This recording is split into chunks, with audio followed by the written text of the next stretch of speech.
Assalamualaikum warahmatullahi wabarakatuh. Hari ini saya melakukan wawancara dengan salah seorang pelaku usaha yang merupakan alumni dari SMA Negeri 1 Lembang. Selamat siang, Mbak Ibu. Selamat siang, Ibu. Bisa diperkenalkan siapa namanya? Perkenalkan, nama saya Arlini Pertiwi. Saya owner dari Bailis Kit.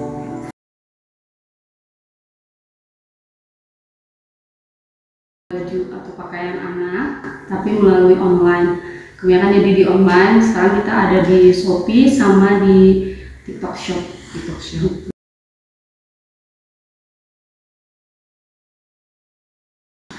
Jadi dulu tuh yang mendorong aku buat membuka usaha ini adalah kebutuhan aku gitu sendiri. Karena kan dulu punya anak, Syafiq yang umurnya masih di 2 tahun dan mikir kalau pengen pakaiin Syafiq dengan baju yang berbeda dari yang lain gitu. Terus aku lihat-lihat di online, kok harganya lumayan mahal, sedangkan aku punya sumber daya manusia di mana mama aku bisa jahit dan bibi juga bisa jahit, bisa desain lah gitu ya. Akhirnya aku mikir, cobalah bikin baju buat Syafiq gitu. Terus aku coba posting di Instagram ternyata banyak responnya, teman-teman pada mau dijual atau enggak. Akhirnya mikir, oh ini bisa jadi salah satu peluang buat aku gitu. Akhirnya aku coba untuk jual dan waktu itu sih berarti itu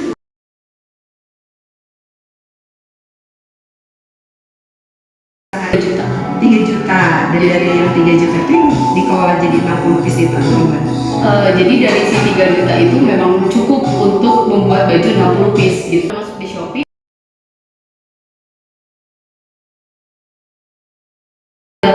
konsisten karena mikir bahwa angka kelahiran itu bakal tetap ada, angka sini itu bakal tetap, maksudnya itu akan jadi kebutuhan yang semi primer gitu untuk sehari. Marketnya dari dulu kan aku sempat jualan kerudung. Nah, pelanggan kerudung aku itu sudah berevolusi menjadi ibu-ibu. Oh iya.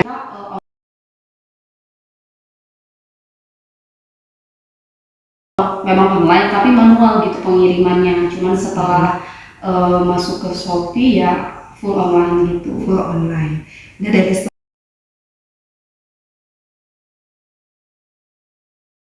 karena Shopee termasuk e-commerce yang emang paling bagus ya kalau di Indonesia. Kalau dari fashion itu lebih ke Shopee. Kalau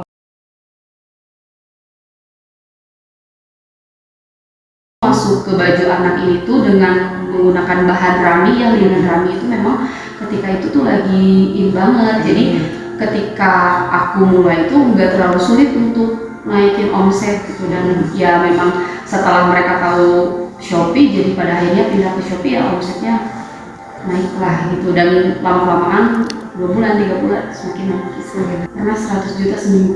100 juta seminggu. Wah.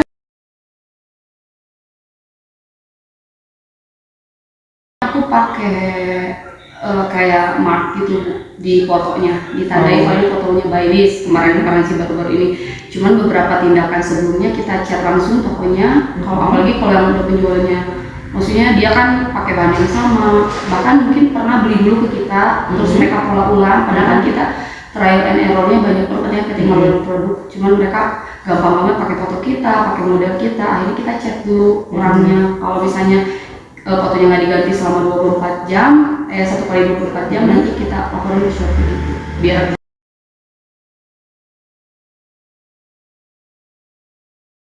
jadi kita berusaha untuk sering banget ngeluarin produk baru gitu, dan kita memang benar-benar jangan sampai ketinggalan tren. Tapi di balik itu kita juga nge-restock barang-barang yang udah best seller, kayak linen set itu kan udah terjual 10.000 plus, tapi tetap aja mereka penggemarnya masih banyak gitu. Dan beberapa baju yang memang kurang laku nanti kita seleksi lagi, terus kita juga nyari referensi lain untuk bikin model baru terus gitu. Jadi sebulan sekali minimal kita harus keluarin produk baru. Sebulan sekali.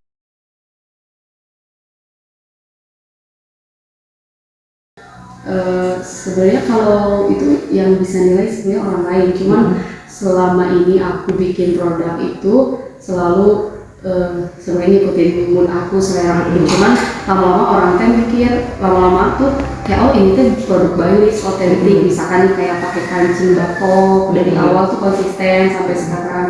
Terus dari segi warna kita kan pakai warna kartun kayak gitu. Terus dari segi modelnya yang rempel kayak gitu. Nanti lama-lama juga itu tuh aku nggak bisa jelasin sebenarnya, tapi orang-orang yang kayak misalkan yang kerja packing di aku, mereka udah bisa kayak ngomong oh Baileys ciri khasnya ini gitu, sampai pada akhirnya punya ciri khas sendiri itu orang lain yang menilai gitu. Untuk aku sendiri sih mungkin ya pemilihan warna, model dan diusahakan konsisten aja gitu kayak.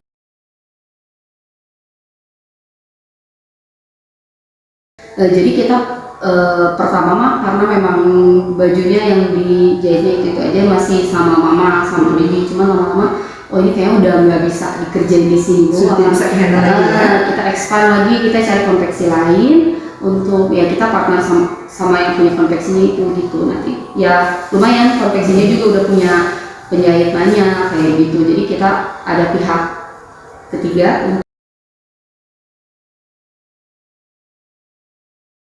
konveksi. Jadi kita tuh nerima udah bersih, udah mereka udah punya quality control sendiri gitu loh. Misalkan konveksi di Ciraten misalkan, mereka tuh udah punya tim, tapi aku bikin bajunya itu. Jadi mereka udah punya bagian QC-nya sendiri gitu. Tapi kalau untuk masuk ke workshop ini, itu benar-benar udah bersih dan kita udah tanggung jawab sama si ownernya si konveksi itu. Kalau tidak ada bahan cacat, tidak ada baju cacat lagi gitu. Kalaupun ada nanti mereka tambahin.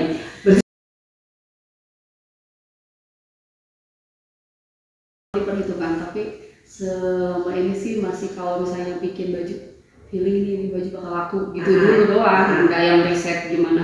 Cuma nanti kita lempar dulu misalkan ke pasar kira-kira bagus atau enggak gitu. Kalau misalnya bagus kita produksi banyak gitu. Jadi memang benar-benar enggak yang kita gegabah produksi banyak gitu. Jadi kita lempar dulu ke pasar nih, trial dulu nih kira-kira pasar mantep gak, misalkan bikinnya 6 piece dulu atau berapa dulu gitu. Itu pasti langsung di Shopee atau di sekitar dulu offline? Di Shopee langsung. Di Shopee langsung. Kita foto, kita upload, nanti di Shopee. Oh, pas ketika dilempar ke Shopee ada nih sehari satu, misalkan nih sehari dua. Oh, berarti nanti kalau misalnya udah konsisten penjualannya setiap hari ada, nanti kita produksi banyak. Pokoknya segala sesuatu yang memang jadi resiko yang berat banget kita nggak alhamdulillah sampai saat ini gitu belum menemukan rintangan-rintangan yang berat kalau dari segi resiko kayak gitu.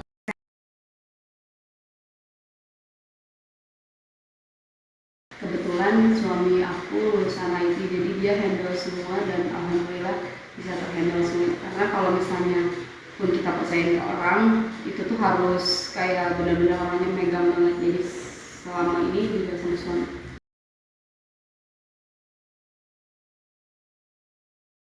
Tahun kemarin kan lagi bagus juga tuh produk rajut yang gede-gede, yang dewasa.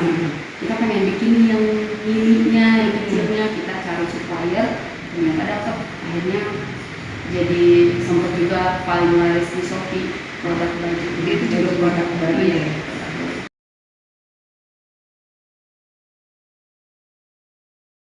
Sarannya adalah kita jangan dulu pengen punya produk sendiri, coba dulu jual barang orang, apakah kita sudah minimal lah kemampuan berjualannya ditumbuhkan dulu. Dan wawancara dengan Bu Armindi, pemilik dari Baileys. Wassalamualaikum warahmatullahi wabarakatuh.